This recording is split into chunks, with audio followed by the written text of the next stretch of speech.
Assalamualaikum warahmatullahi wabarakatuh. Perkenalkan, nama saya Rafli Fatur Rahman, kelas 3 Teknika.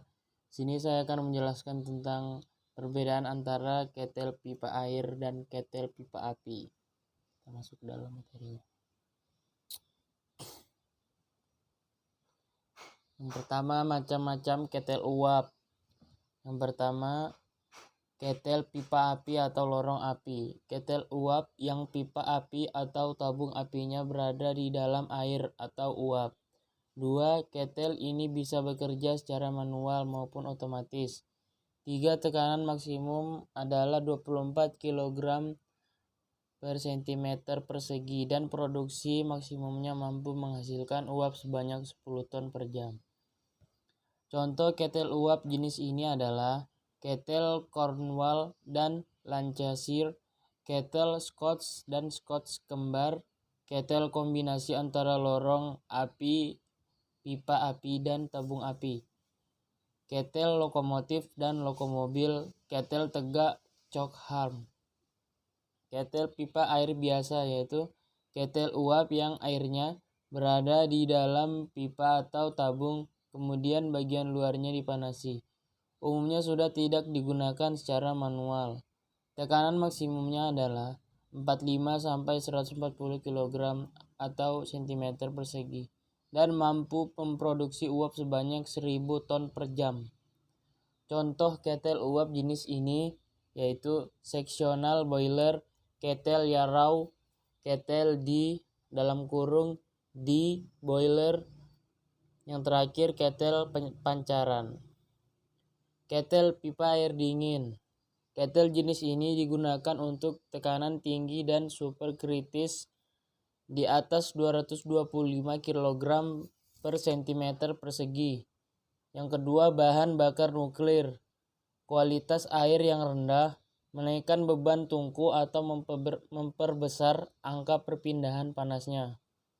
Contoh ketel uap jenis ini yaitu A. Ketel siklus ganda, berupa reaktor nuklir. B. Ketel tekanan superkritis, misalnya ketel Benson. Yang C. Ketel Lover atau ketel siklus uap, bisa menggunakan air kualitas rendah.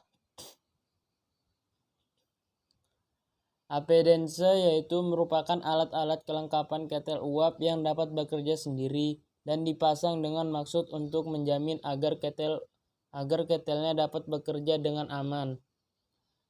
Appendance yang digunakan pada ketel uap pipa api antara lain manometer, katup pengaman, peluit, keran pembuang, alat pengisi ketel, keran penutup, uap induk, stempel atau plat nama. Jenis bahan bakar untuk ketel uap.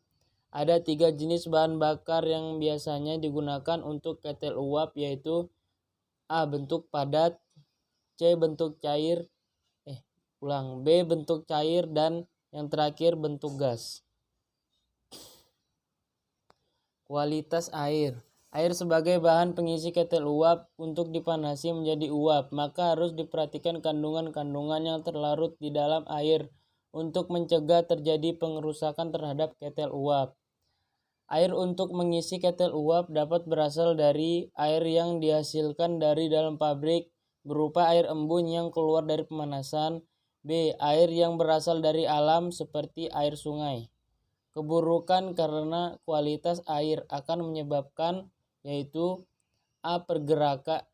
Penggerakan, B. Logam-logam menjadi aus karena korosi, C. Terbawanya air dalam uap.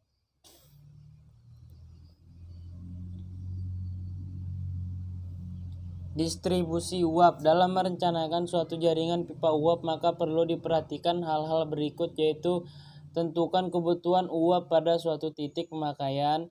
Yang kedua, tentukan tekanan uap pada suatu titik pemakaian. Yang ketiga, usahakan tidak banyak panas yang hilang dalam sepanjang aliran uap sehingga uap tidak menjadi dingin. Hilangkan kebiasaan buruk pada pemasangan pipa. Contohnya, kekurangan isolasi panas. Jaringan pipa lama digunakan untuk tekanan uap yang lebih tinggi.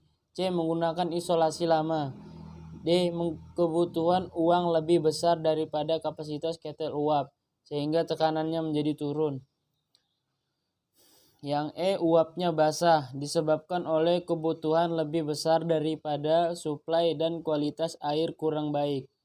Yang F. Terlalu banyak sambungan. G. Ukuran pipa tidak sesuai. H. Ada kebocoran pada sambungan pipa. Drop tekanan dari uap yaitu kondisi dari kualitas uap tergantung pada perubahan volume dan tekanan dari suatu ruangan. Yang kedua, aliran volume dari uap identik dengan kecepatan aliran dari uap. Yang ketiga, dengan adanya gesekan friksi antara uap dengan pipa, maka akan mengakibatkan turunnya tekanan dari uap. Yang keempat, dalam pemakaian di lapangan biasanya dipakai kecepatan aliran uap tidak lebih dari 40 meter per detik dan kecepatan ini dipengaruhi juga oleh tekanan uap. Yang kelima atau yang terakhir yaitu umumnya ukuran drop tekanan dari boiler ke ujung pipa tidak boleh lebih dari 1 kg atau cm persegi. Sekian dari video saya, terima kasih.